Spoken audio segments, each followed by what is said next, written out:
where I specialize is building a really predictable system that minimizes the amount of time that you need of your involvement and of your most important people's involvement, but doesn't impact the quality because you've got a really strong foundational system that's empowering the less, and I use quotation marks, important people in your business to operate at a really high level.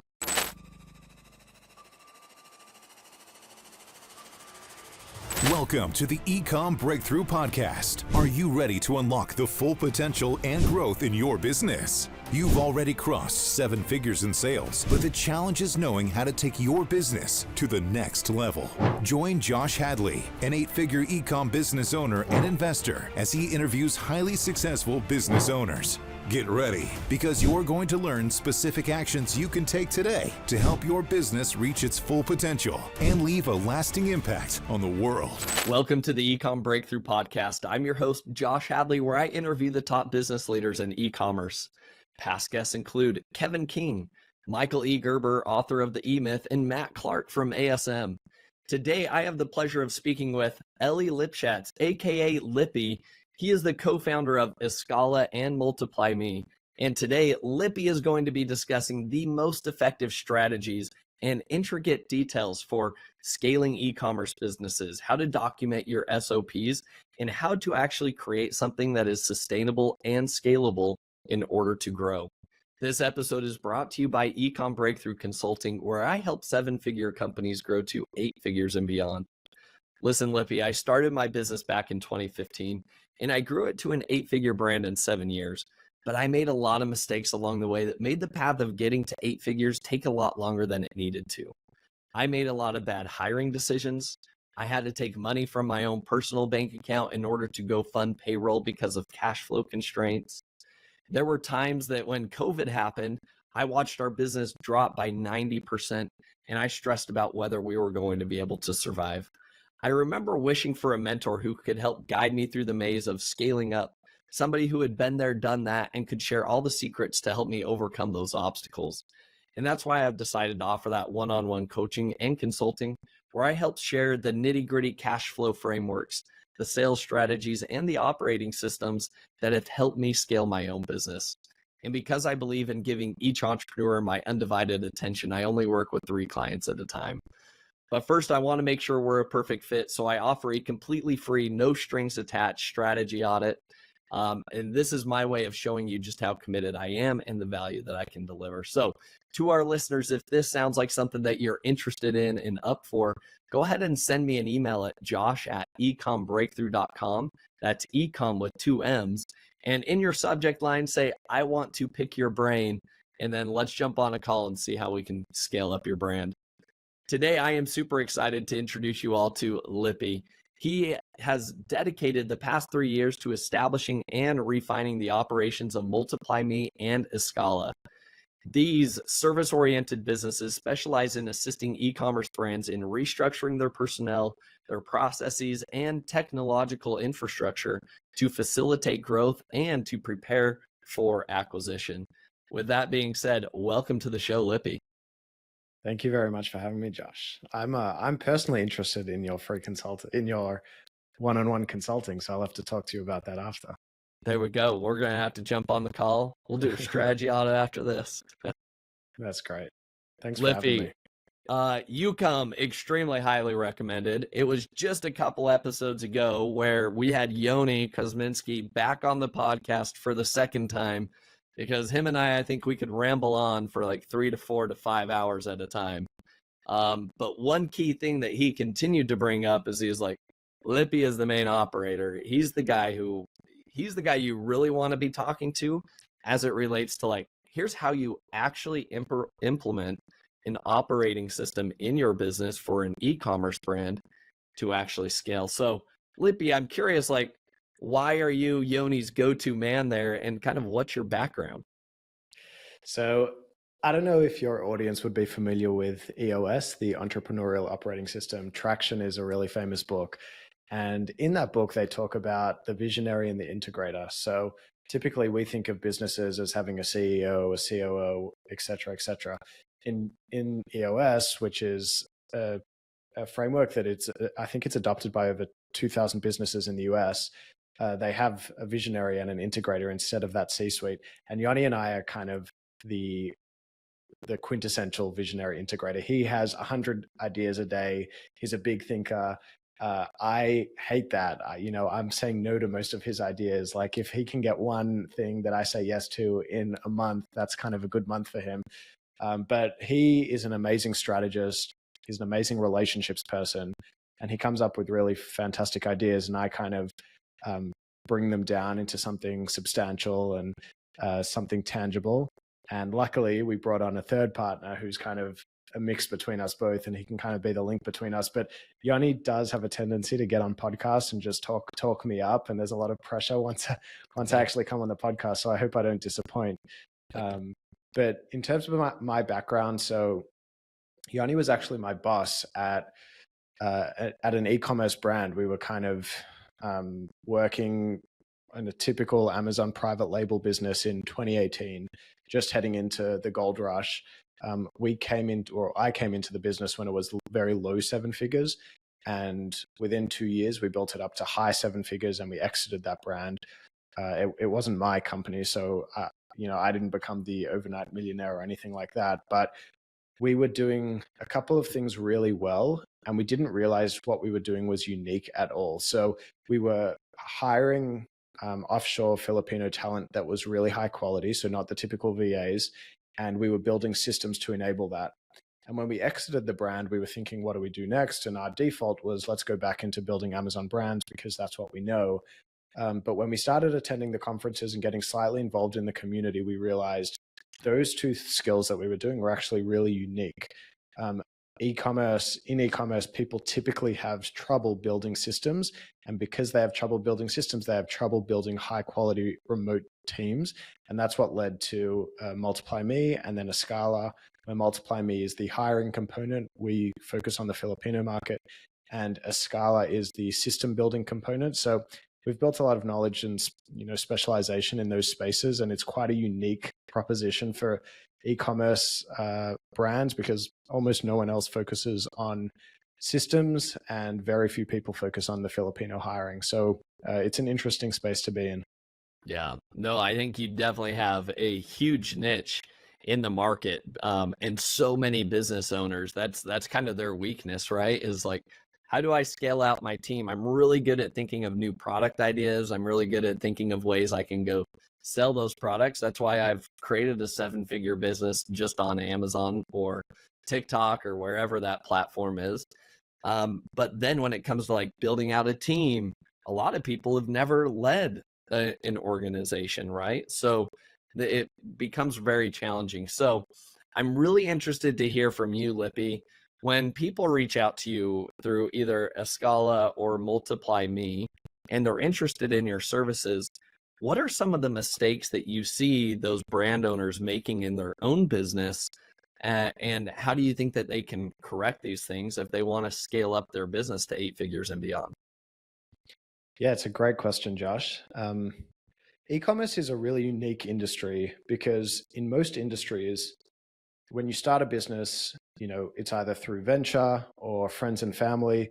There has to be some type of upfront investment, and then you get the operations typically lead the revenue. So you're generally you've set up some type of system or some type of, infrastructure, whether it's building the restaurant or, building the technology, if you're a SaaS company or whatever it is, and then the revenue comes slowly. In e-com, it's almost the opposite. You start off with the revenue. Sometimes even before you have the skills, you start off by putting that product on Amazon. You could have, invested a couple of $1,000s in it and, some time, but you really haven't thought through what is this business going to be in 5 years. That's not typically what an e-commerce brand owner thinks about when they start the business, but really quickly it can take off. And because of the scale factors in e-commerce, you can go from 0 to 1 million really quickly. You can go from 1 million to 10 million really quickly. And it's just not comparable to other industries. So what we find a lot of the time is because the revenue comes first and the operations come later, that a lot of people haven't thought through the operational components of their business or the people component of their business in a very sophisticated way, even though they have very sophisticated businesses. So people will come, $8 million, let's just take like an $8 million brand we spoke to last week. This guy is running an $8 million brand, which is really impressive. And, it's doing almost $1 million of net profit a year. And this guy is answering customer support tickets on his weekends.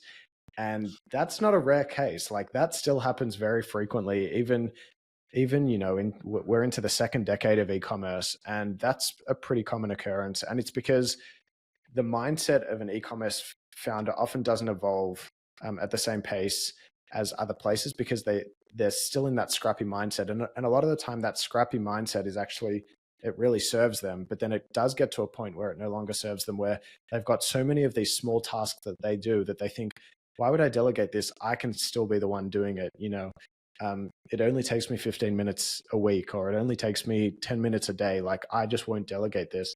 And that I think is a key mistake once you get to a certain level. And I would call that level, obviously there are exceptions, but I would call that level 7 figures. So once you get to $1 million, you really need to start thinking about, what is this business going to be in 5 years, and how can I actually make that happen? And let's set some long-term targets. And every business owner has kind of different strategic value that they can bring to the business, but they need to start thinking about how to maximize their personal strategic value that they can bring, whether that's through product development or hiring, or setting up systems for their business, and not doing the things that you could train someone who is unskilled to do relatively quickly, whether that's data entry work, or whether it's customer support. So I would say that that's probably the key mistake that we see happen, is people realizing that people not delegating because they can still get by, without realizing that they're actually holding themselves back from taking their business to the next level.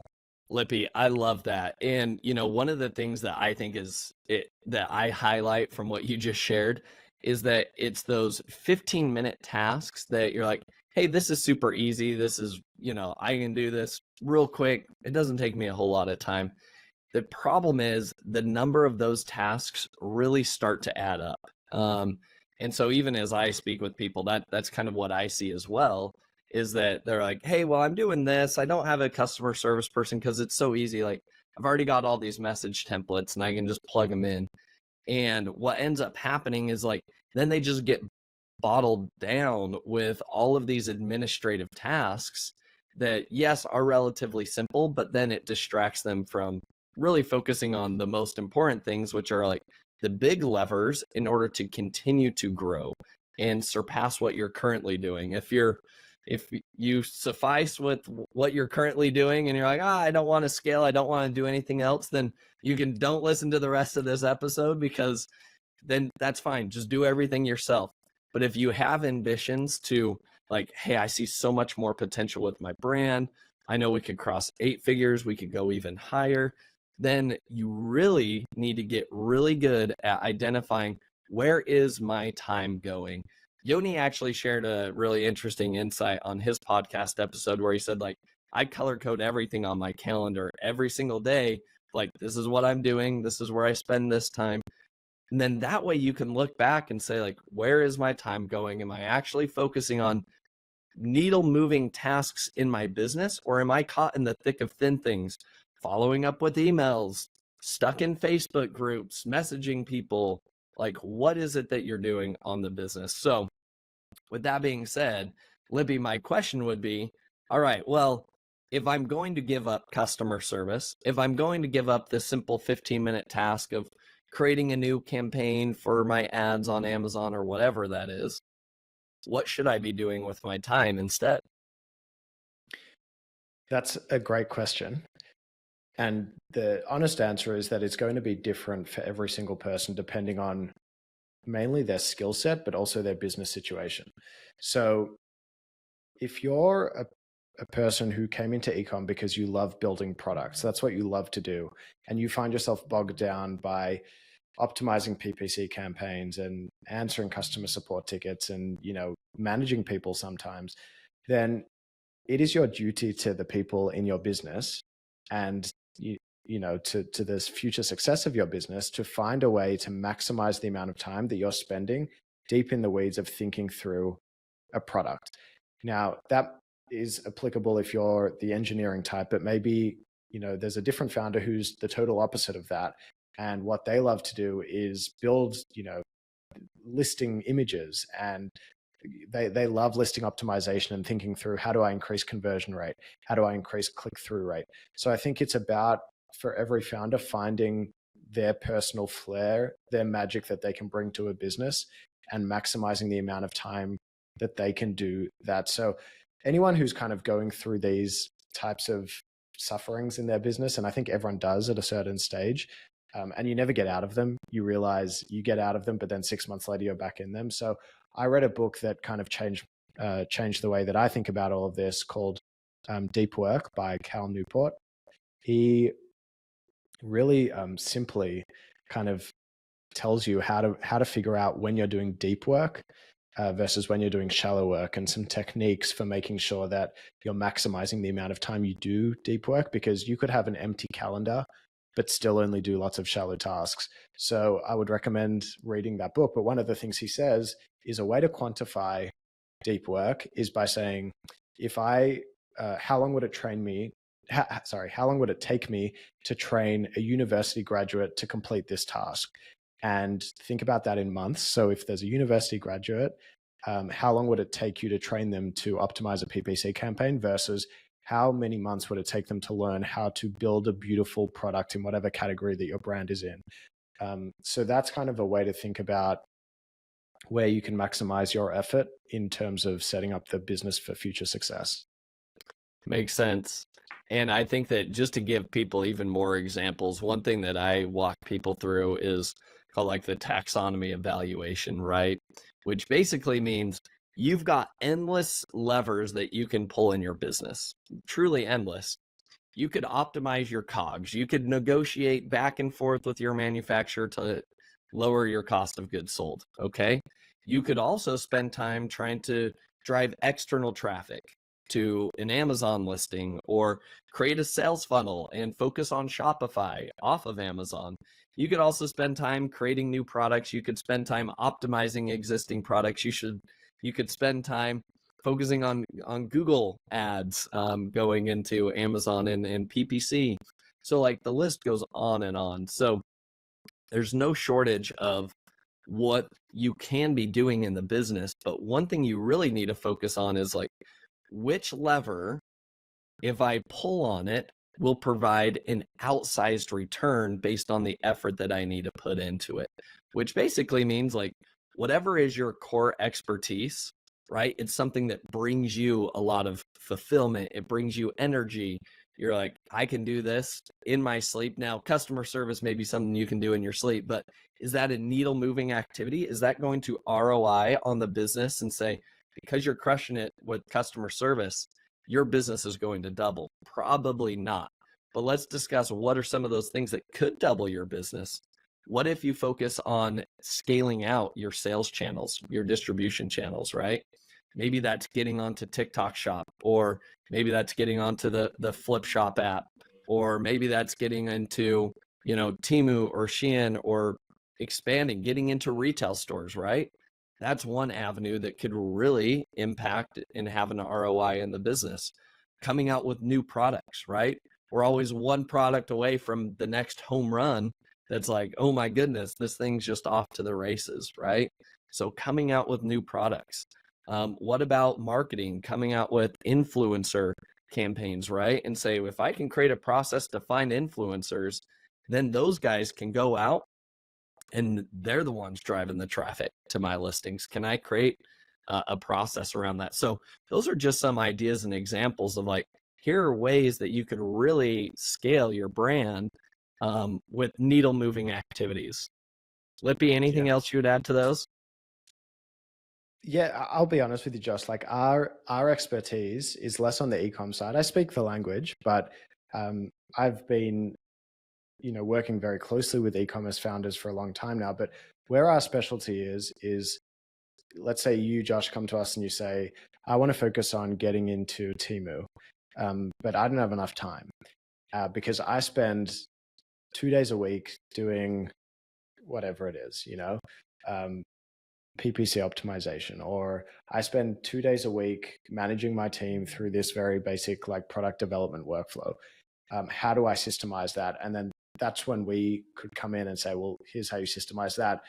Within, a month or two, you can empower your team to do this far more autonomously, and you can take that 2 hours down to 2 days down to, let's say, 1 hour a week. And now you have an extra 2 days to go and focus on those bigger picture things. And, if you were speaking to Yanni, he would have all those bigger picture ideas. For me, I think where I specialize is building a really predictable system that minimizes the amount of time that you need of your involvement and of your most important people's involvement, but doesn't impact the quality, because you've got a really strong foundational system that's empowering the less, and I use quotation marks, important people in your business to operate at a really high level. Yeah. No, I love that. And I think you brought it back home really well here. You said earlier on that, e-commerce brands, it's almost like revenue first, then we think about operations, right? Whereas other businesses, like think about if you have a service-based business, like you can't really scale your revenue until you have your operations figured out and you've got team members and things like that, right? So with that being said, there definitely comes a point in time for an e-commerce brand where like focusing on operations truly is one of the biggest needle moving levers, even though you're not going to say like, oh, I implement the EOS operating system in my business this year and I'm going to be 3 times bigger next year. Probably not. But what that does allow you to do is say, well, if I implement it this year, next year, man, I could focus on sales channels. We could focus on coming out with 100 new products instead of 10 new products, right? Because we've got the team and the system that can help me push even further. So with that being said, yeah, Lippy. Sorry. Yeah, go ahead. I just wanted to give a good analogy for that, which is we always say that running a business is like driving up a hill, but without a system, it's riding a bicycle, and with a system, it's driving a Jeep. So it's not that the system is actually what gets you, the system is not, you're not closer to the top of the hill by implementing the system, but you've got the vehicle that's going to allow you to get there faster. So that's just kind of a way of thinking about it, that the system is not the value in and of itself, but the system is the vehicle. Yeah, I love that analogy. So Lippy, all right, I'm sold. Let's say I'm listening to this and I'm sold on this idea. I need to have an operating system. I don't even know where to begin. Oh, I don't even know what you're talking about when you're talking about scaling up the book, traction. You're talking about EOS. What is this thing? So Lippy, can you break down what does this operating system mean? Talk about, and then let's dive into the details of like, what are the technology partners or the tech platforms that we should be installing into our business? Yeah, sure. So usually when I go on podcasts, I make the mistake of diving straight into here's how we do it. Because I think we really have built a great way for documenting systems, but not everyone is going to do it exactly the way we do it. So I want to start off by talking about what are the philosophies that you should abide by when documenting a system. And then after that, I'll show you exactly how we do it. But if you were just going to document on your own and you didn't necessarily want to do it the way that I'll show you, or even, you do want to do it that way, but you want to understand what's the reason behind it. So there's a couple of things that are really important. Number one is you want everything to be incredibly searchable. So our KPI when we work with clients is that anyone in the business could find out how to do anything within 15 seconds. So that means that they need to know, before you even tell them what it is, they need to know where to look. So let's say I go to someone on my product development team and I say, the guy from customer support is sick today, so would you mind issuing this refund? There's a customer that asked for it. We need to do it within the SLA.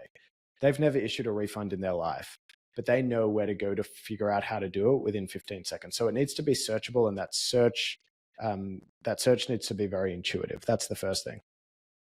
The second thing is you want to be able to have a zoom in, zoom out experience where people can look at the forest or they can look at the trees. But they can kind of track from the forest to the trees or from the trees to the forest. Now, that's a very artistic way to speak about something that's quite boring, like systems. But you don't, one of the key mistakes that we often see, to your question earlier, was that people say, I need to document systems. Let's go, give me a Google Doc, and I'm going to document the most complicated thing in my business. And then in 2 weeks, I'm going to document a different thing. And then in 2 months, we're going to forget about all of this and no one's even going to know where to find it. So it needs to be, you need to have a way that links the different documents together and allows you to zoom in all the way to, how to adjust an image in a listing, but then all the way out to understand where does listing optimization fit into the greater business and who's meant to be doing it and why. So that's another kind of pillar of system documentation that I would say is really important. And when we talk about forest and trees, it's also about levels of detail, because you don't want to bog someone down in the details unless that's what they're looking for. You want them to be able to understand the general flow without needing to go into the details, and only going into the details if it's something that's relevant for them. The final thing I'll say is that there's no use documenting a system unless you have confidence that you can maintain it. The worst thing you could do is spend months and months and months getting a system that's, up to date as of May 2024, but come January 2025, everything there is no longer relevant because you've let 7 months go by without actually touching the system. So it's not worth investing your time to document unless you can already understand how you're going to maintain it. So instead of thinking of the documentation as a finish line, which a lot of people do, they say we're going to go on a 1 month rampage and we're going to document all of the processes in the business, and then we're going to be at the finish line. So that's the opposite of what you should think. You should think of it as the starting line. Currently, you have no basis of documentation, let's just say, or maybe you have some scattered documents. We're going to build a baseline where everything is documented, it's in the same place, and it's according to those pillars that I just said. But from there, we're going to build a system to maintain the system, which doesn't have to be that complicated. You can basically just assign internal owners and say, you're responsible that every time we update a product development workflow, or every time Amazon update their fees or whatever it is, and we need to make an impact to we need to make a change to a process, you're the one accountable to do it. And here's the process. Here's who needs to approve it in order for it to go live. And here's how we're going to do it. So those are probably the things that I would say are important for every business owner to think about if they want to start documenting systems. Yeah, I love it. So it does take time, right? And I think that's the important thing. Is sometimes I love the phrase, like, sometimes you need to slow down in order to speed up, right? Mm-hmm. I do realize that this, like, documenting things, figuring out how you're going to organize them, you're like, oh, that's a waste of time. But I promise you, just like we talked about earlier, like, if you install something like this into your business, the beautiful part is, like, even if a key team member leaves, they don't walk away with your entire business, right? Because it was all in their head. And that's what I think is the core aspect of everything that you're talking about, is that it's stored one central place, it's searchable. So Lippy, talk to me, like, what tools are you using, and walk me through, like, what does step one look like? Because this is a lot to document all the systems and processes in an e-commerce business. Yeah, so there's 2 tools that we use. We use a tool called Miro, which is a diagramming tool, and we use a tool called ClickUp, which is generally known as a project management tool, but it also has a wiki tool, which means that you can kind of have documents and sub-documents, which is really perfect for what we need for documenting a system. So I'll share my screen if that's okay with you. Yes, I would love to see it. So to our listeners, if you're listening to this right now, go check this episode out on YouTube. We publish every episode on YouTube. So if you're bored of listening to us, you could see our faces. Whether they're pretty or not, beside the point. But today you get to see some actionable insights here. And Lippy will be walking us through, like, literally how they're documenting things and what it looks like in Miro and in ClickUp. So this is what we call the master board in Miro. And what's cool about this is you can go online and download it for free. I'll send you the link afterwards, Josh, and you can put it in the show notes. So you can download this for free. And what it has, I know it's super zoomed out right now, but what it has is an organizational chart, which everyone is probably familiar with. It's just who reports to who. An accountability chart, which is what are the different roles that exist within our business. So an example of the difference between org and accountability chart is you can have one person with multiple accountabilities. So I'm head of finance, but I'm also head of operations, just as an example. I won't go into those in too much depth today because I think we want to focus more on the system documentation, but those are two important pillars of the masterboard. Then we have what we call the high-level process maps. And these are really just illustrate what are the core functions and processes that exist within our business. So we've got an example here of an e-commerce brand where we've got research and development, supply chain, brand management, and customer support as example core functions for an e-commerce business.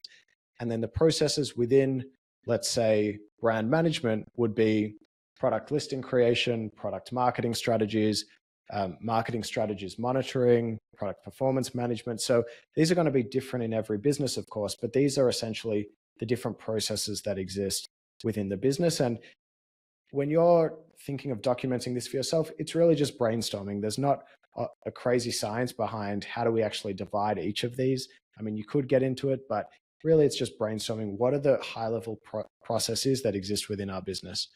But then what's interesting is that we now start to create that zoom in, zoom out environment. So let's say product listing creation. That's a universal process that everyone is going to go through. So each one of those processes that I just showed you has its own, what we call a level 3 process map. And this is a combination of tasks and decisions. And like I said, you can download these templates for free. So you can kind of get the way that we've documented these process maps and just edit it to your own. But what we have in the level 3 process map is we've got swim lanes.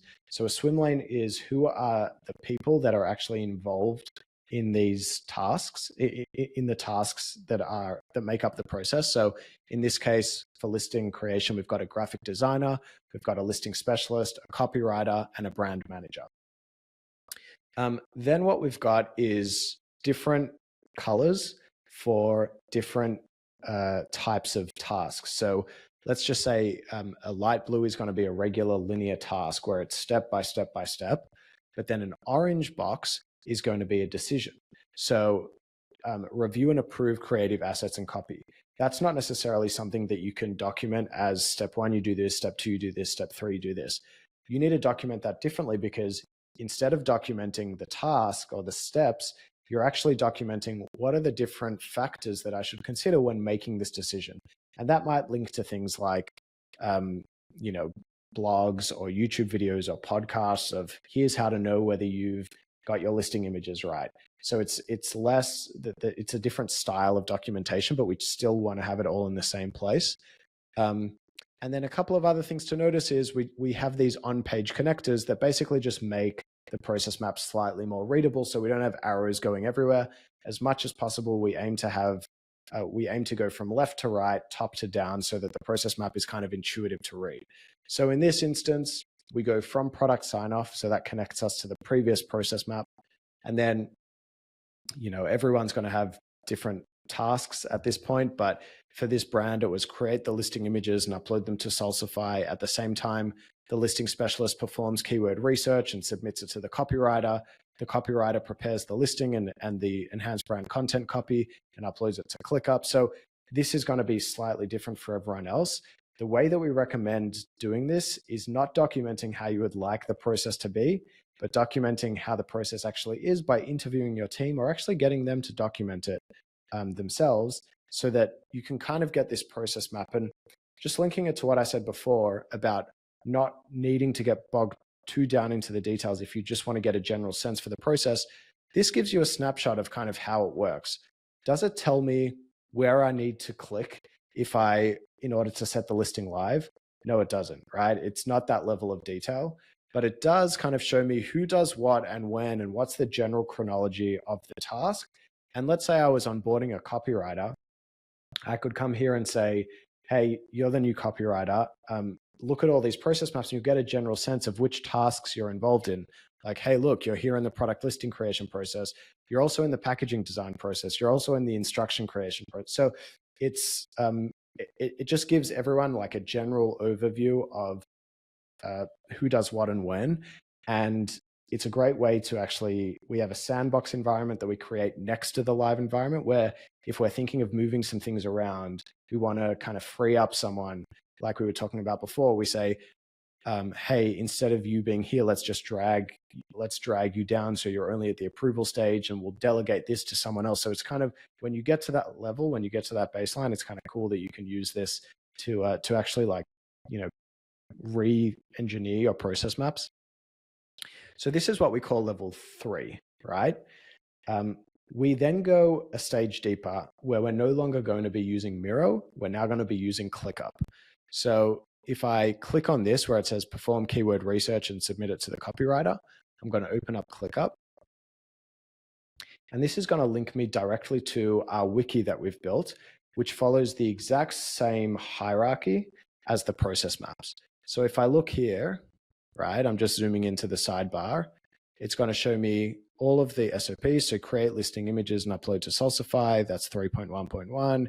3.1.2 is create the video content. 3.1.4 is perform the keyword research. So it's the exact same chronology, which is what enables us to have that zoom in, zoom out forest from the trees environment where I can go from the process maps to ClickUp and I can go from ClickUp to the process maps really seamlessly. And this is where we actually document the SOPs. So what we like with our SOPs, let me just zoom out, is that we want them to all follow the same template. So we have what's the purpose of this SOP, how frequently is it performed, who is it performed by. So in this case, it's the listing specialist, what input is required in order for this process to start, and are there any other considerations or guidelines. And then what we like to personally do is have a combination of text and screenshots. Some people prefer to do Loom videos, and that's totally okay, as long as it's all documented in the same place. One thing to consider about video is it's a lot harder to edit if you just have to change one small thing, whereas text and screenshots are a lot easier.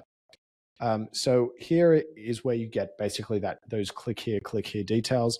We use GIFs to make it kind of more interactive. But I really would recommend documenting the high-level process maps first, then the process maps, and then getting to the SOPs, which is almost like coloring in the lines. Because if you get it to this point and you build the structure for the wiki, you can then go to your actual team members and say, I now want you to document this process. And there are a lot of SOP documentation tools out there that allow you to actually capture a process, an SOP document, just by clicking on this Google Chrome extension and then performing the process, and it kind of captures all the different steps and puts it into an SOP. You generally have to edit it a tiny bit, but it enables all different members of your team to participate in this SOP documentation once you have the high-level structure of the process map. So they're called Scribe and Tango. You know, there's cool free versions out there to play around with. But I think I'll pause there because I love to get really deep into the details. But I'll pause there and you know, get a temperature check of what you're thinking. Yeah, Lippy, this is absolutely brilliant. And I love the way you have things structured. And I'm already thinking about adjustments we need to make to our own processes with our own team and how we're documenting things. So I'm curious, you mentioned, you know, everything needs to be searchable and findable within 15 seconds. So that would be my next question for you is, like, from Miro and ClickUp that you've showed us at this point, let's say I'm new to your team and you're like, Josh, you got to cover customer service today. You got to refund some people. Where do I go? Yeah, so that's a really great question. And that's why the documentation needs to be as intuitive as possible. So if let's take that example, if I'm new to the team and I need to process a refund. So what I would do is go to the high level process map. So that's as zoomed out as we go. And I would say, where is it likely to be? It's likely to be in customer support, right? That's an assessment that probably everyone could make. Zoom in a bit. What are the processes under the customer support? We've got 4.2 refunds and replacements. I then scroll down to 4.2 refunds and replacements, and I say, what are the 4.2.2 process, return, refund, or replacement? And then I could click on that SOP and it would actually take me to the SOP, which we don't have in our demo environment, unfortunately, but in a live environment, we would have that you could click on that and it would take you to step-by-step of how to actually process the refund. So that's the idea of it being intuitive. And I think that would fit within 15 seconds. It's just a really kind of natural way of zooming in and zooming out and realizing where is this process likely to be, and then zooming in until you find it. Yeah, I love that. So my follow-up question would then be, organizing all of this is certainly no small feat, right? And so my question would be, what is your recommendation to brand owners? Do you recommend they are the ones that manually go through here, they're setting up Miro board, they're setting up ClickUp, they're the ones manually creating these? And again, it's hard looking at everything you've put together now. It's very fleshed out, but this has been something that you guys have developed over years, right? And so that's not going to be something that, you focus on it in 1 week and you spit it out and next month it's perfect by any means. Yeah. But Lippy, my question is who would be the right, let's say you already have a team, right? Mm-hmm. Let's say you already have, in my case, we have 30 team members, but we don't have things as organized or structured in the way that you do. Let's say I want my team to be structured like this. Who would you recommend being the right person to gather this, to organize it, and to actually implement it? Or is this like a new role that you would need to hire, like a management consultant, Yeah. It's a great question. I believe that the first steps can be taken without any specialists coming into the business. So even the most creative, visionary, non-systems driven type of people can have a conversation about illustrating the business on this high level process map, right? Because it's not super in the weeds. So if you were to sit down with your leadership team and you were to say, what are the core functions that exist within our business? And, we have some free material out there for some questions you can ask for some core functions, but really it's a question of what teams do we have or what functions do we have? You could probably list down those, 1 to 6 or 1 to 8 or 1 to 4. And then if you were to say, okay, what are the key processes in each of these? I think you could probably do that as well. And just join them together using our free template with arrows and whatnot. So I think that part definitely does not require a specialist. The part that I think might require a specialist is that next level, but that's when you can start to prioritize and you say, you know what, our customer support is actually nicely delegated and we really don't spend a lot of time in there. Where I'm spending a lot of time is on the supply chain management. So I'm going to prioritize that first. Let's only do that and set that as a goal that over the next quarter, we're going to document all of our supply chain processes. And there's a couple of options that you have. It is somewhat technical, but I think that anyone with kind of a systems brain for it could really figure it out. So we have kind of a course that people could take to help them understand how to process map. But really it's, you don't need to do it the exact way we do it. The key things to focus on are who is involved in the process and when, what tools do they use? And that's pretty much it. So I think getting to the stage of the level 3 process map is the hardest stage. But then from that point on, actually documenting the SOPs that part is actually a bit easier because most of the processes are linear and most of the people do those processes every day. So actually capturing it using one of those free SOP capture tools is not super complex. So I think you can actually get further than most people give themselves credit for. There are a couple of complicated steps along the way, but if you don't let progress if you don't let perfect get in a way of progress, I think you actually can make a lot of ground. And it doesn't need to be as beautifully documented as this for it to add value to you. It just needs to focus on those pillars that we spoke about earlier. Yeah. No, I love that. Great words of wisdom, Lippy. So my follow-up question then would be to, is that kind of the role that Escala plays? If I come to you and I'm like, hey, I need some help organizing things. Is that basically what you guys do, is help kind of lay that stuff out? Yeah, so that's the first 50% of what Escala does. So you would come to us and you'd say, my processes aren't documented, or they're partially documented, or they're scattered. And we can do the documentation for you, pretty much everything that I just showed you. The second 50% is that we take it to the next level and actually give you recommendations for how you can make those improvements. So instead of you needing to look at your business and say, I'm spending a day a week in this and I want to be spending an hour a week, we can actually make those recommendations for you. We give you recommendations on who to hire, how to restructure your organization so that it's, more better organized to hit your goals. Which technology can you implement in order to make you guys more efficient? How can we remove bottlenecks in your process?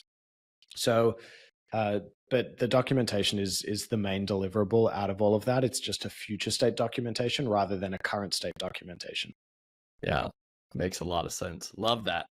Yeah. All right, now Lippy, in relation to this, an important aspect of an operating system is having some type of meeting cadence with your team, right? It's one thing to have things documented, but guess what? If the left hand doesn't know what the right hand is doing, and we're all not going in the same direction with our goals, and I think most people all have annual goals, right? I think 90% of business owners would say, I've got an annual goal. The problem is, how do you actually implement and actually take strategy or take action towards those goals? And how do you make sure your entire team, we're all rowing in the same direction? Because it's very easy to just start getting off course and veering off, especially if you have 30 team members like myself.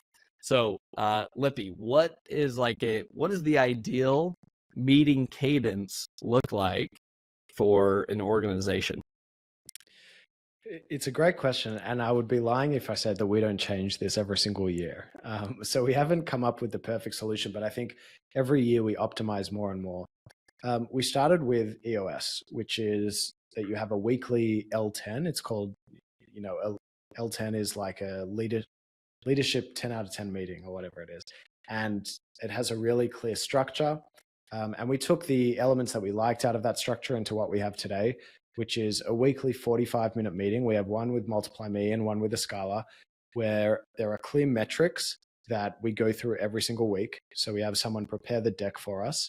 The deck looks exactly the same every week with the updated metrics. Then after that, we go through each department's goals. So we have them set goals that are outside of those metrics.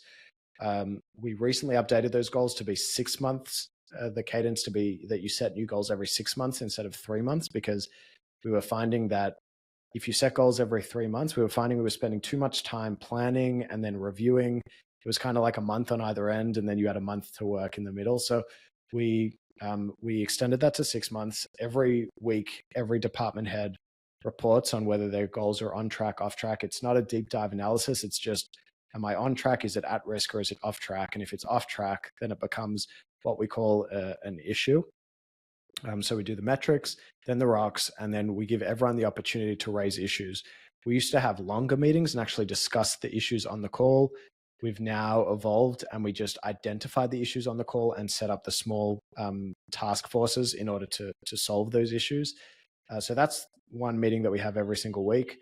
The other meetings are every 6 months, where we do a budget review and goal setting sessions. We also do something called a 4 R's review. So everyone in the organization has a 4 R's job description. So that's role, responsibility, results, and requirements. And we update that every 6 months because roles are always updating. And we want to make sure that the people in our organization have clarity as to what's expected of them. But that might change next year. So don't take my words as gospel. And then, of course, the one-on-ones that I have with my team, which I personally like to have frequent, short one-on-ones rather than long, once a week one-on-ones. So I'll have 3 one-on-ones with the team members that I'm working with closely for 15 minutes, 3 times a week. That's personally just kind of the cadence that I like to keep, but everyone kind of needs to figure out what works best for themselves. Awesome. So if we were to kind of boil this down, you have a L10 meeting or just kind of like a leadership meeting once a week. This is where you're reviewing like the core KPIs of the business. This is the scorecard. And here would be my advice and recommendation here. The KPIs that you should be measuring should be leading measures in the business, and they should not be your lagging metrics. A profit and loss statement is a lagging metric. It's basically showing you, hey, whatever effort you put in over the last 6 months, this is your result. That's your P&L. So looking at the P&L isn't going to tell you a whole lot. But what are some of like the leading measures, which would be like, how many new product ideas have we generated this week? How many new products have we sourced this week? How many new products have we gotten quotes for this week, right? Those are leading metrics that, yeah, it's not producing revenue now, but if we're having zeros here, we know that's going to lead to a worse P&L 6 months from now. So there's my recommendations there. Make sure you have a scorecard that you're tracking, right? So you have your leadership meeting, you're reviewing your goals with your leadership team, everything they're managing and owning, and then you're discussing issues, right? Issues, why we're not making progress here or there. You could either do those on that same call or create special task force like you're talking about. Then you also mentioned having kind of like one-on-one meetings with each of your team members, right? Now, whether you do that once at the beginning of each week for 30 minutes, 45 minutes, or you mentioned you space them out and maybe it's Monday, Wednesday, Friday cadence, 15 minutes apiece, just to kind of get a continuous rhythm going with that team member. I think that's the core meetings that happen on a weekly basis, right? Do you have any core meetings that happen on a quarterly or semi-annual basis? Yeah, so semi-annually, what we do is we take all the leadership out of the business for a week.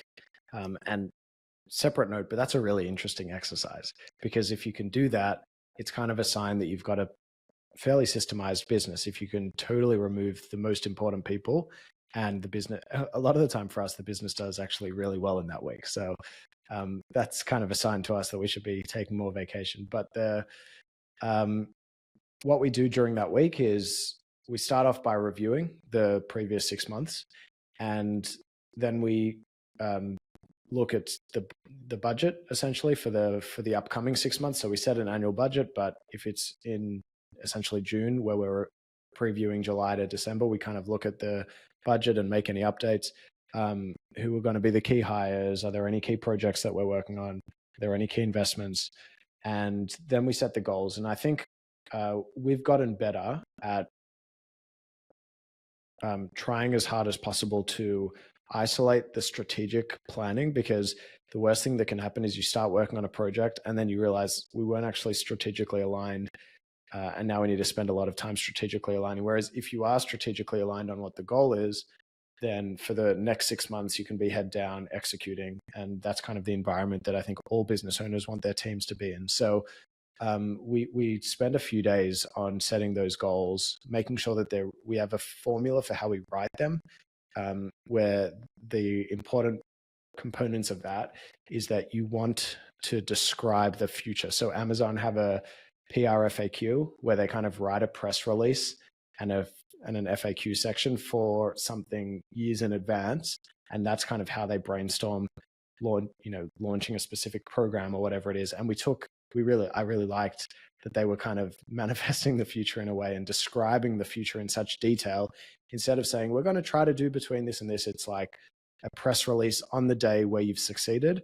And that's a cool way so we don't do exactly that because we're working in 6 month increments, but we describe the future once we've achieved this task and what would be the impact to the business if that is achieved. And we word those goals really meticulously. And we spend a full day kind of spell checking and doing the rewording to make sure that it's exactly right, so that when we start the next 6 month block, it's execution time and not strategy time, which I think is a cool lever for our business to work faster. Yeah. Do you do annual planning then, or is it just semi-annual planning?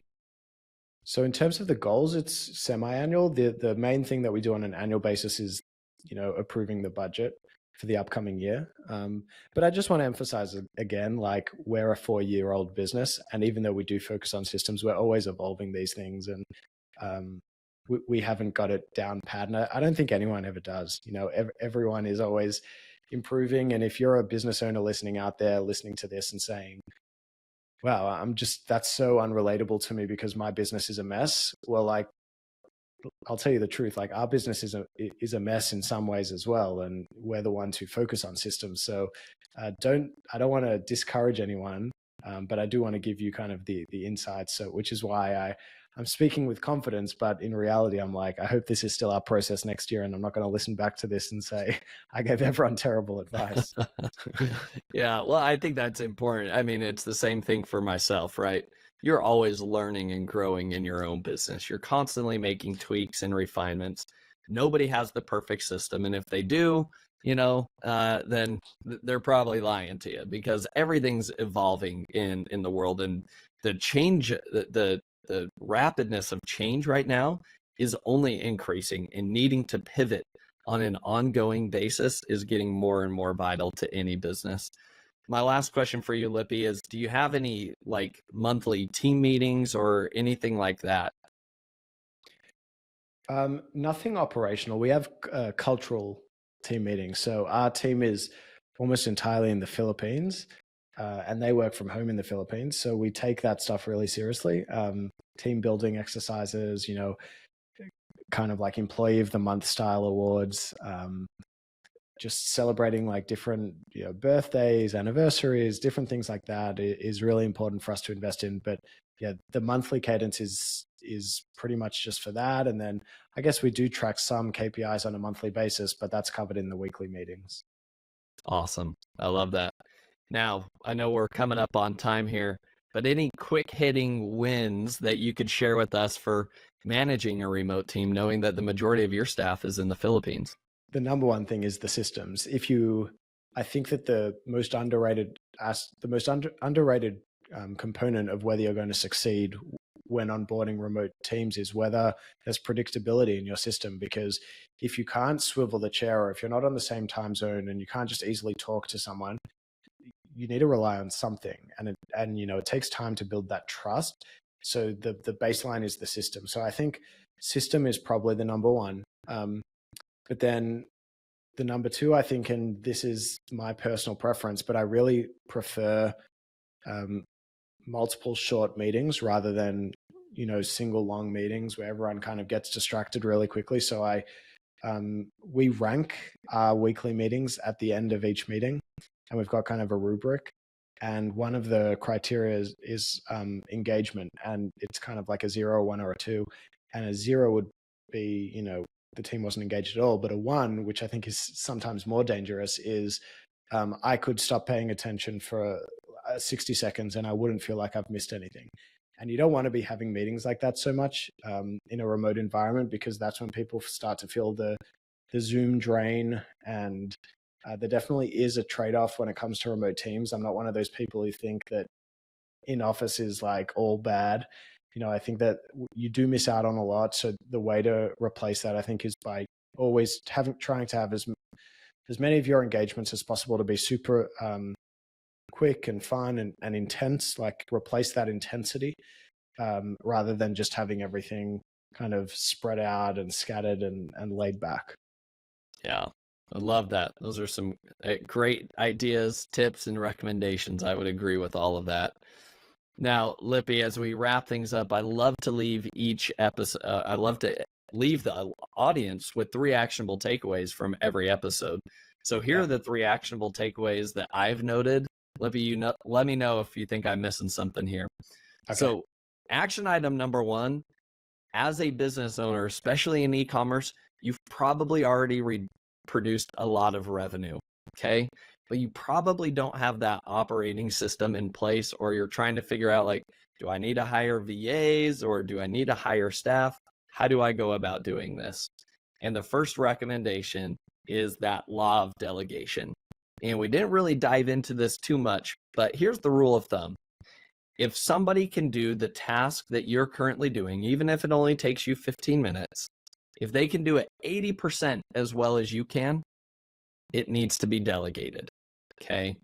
That's action item number one, is you've got to get very clear of like, how can I get a lot of the administrative, the things that are pulling me away from the big levers that are really going to move the needle in the business? That needs to be delegated and pushed out to somebody else. So that's action item number one. Action item number two is you need to get very clear with what those key levers are in your business that can produce an outsized return for your business. And this is essential too, in order to actually create that process documentation that Lippy's talking about. And I think they kind of go hand in hand. As you're forced to think through, all right, how do we actually make money in the business? You're going to then think through, well, we've got to come out with products to begin with. And then you're going to think through, well, we've got to get really good at PPC. We've got to get good, maybe partnering with influencers, or maybe scaling out in multiple sales channels, or getting into retail. Like, you're going to start going down through the list and be like, how do we make money in the business? And when you document those systems or those process flows, it's going to highlight, wow, these are some levers I could actually pull. What if I'm launching 10 products a year right now and we're doing well, we're growing 50% year over year. What if I could double that? What if I could launch 20 products a year? How could I do that, right? It's identifying those things that are actually going to really, again, impact the business in terms of ROI and revenue growth and profit growth. That are the things that you as the CEO need to be focused on in the business. So that's action item number two, is clearly identifying those and laying out those process maps. And then action item number three is, I would say, creating that company wiki and SOP document and putting it all together. And that's something that I'm taking away as an action item. We've got a lot of spreadsheets, and I'm not even sure. I know we have a lot of things documented, but oh my goodness, they're all over the place, right? And I, in general, know where I could go find them. But I love the way you laid it all out in Miro board to make it really simple to say, hey, here's kind of the overall hierarchy of the process. Here's where decisions are being made. Because right now it's just in Excel documents for like product research and development. Here's all the tasks. We've got lots of Loom videos. But I think the ease of organization allows that to be much more clear, so that if anybody leaves, even if it's a key leadership team member, they leave, they're not walking away with the business. And I think that's always the risk that you have as a business owner if you're not documenting and implementing things like this. So Lippy, those are my action items in order for somebody to help create scalable growth. What else do you think I'm missing here? I really couldn't have said it better myself. I think you did such a great job of kind of summarizing it, and you even added things that we didn't talk about. So it's kind of cool for us to hear it from people who are living this, reality. And it sounds like you've got a great system, but everyone's can be improved. And I think that you've nailed it. And one thing that I really appreciated about what you said is none of this is really impactful unless you are able to figure out what is it that, like, let's say we free up 50% of your time. What do you then do with that time that's going to have the impact on the business? And I think that brings it all together really nicely, is you're freeing up your time, you're empowering your team, but then what does that enable you to do? And business owners are really the only people who can answer that question for themselves. But if you have a compelling case of what you could be doing with that time, which I think almost everyone will, then this becomes a lot more urgent and a lot more important. Yeah, I love that. Lippy, now we'll move into my final three questions of the episode that I love to ask each guest. So question number one, what has been the most influential book that you've read and why? There's a lot, and we've spoken about them. I love to read. I didn't actually go to college or anything, so all of my education has been through reading books. We spoke about traction on this podcast. We spoke about deep work.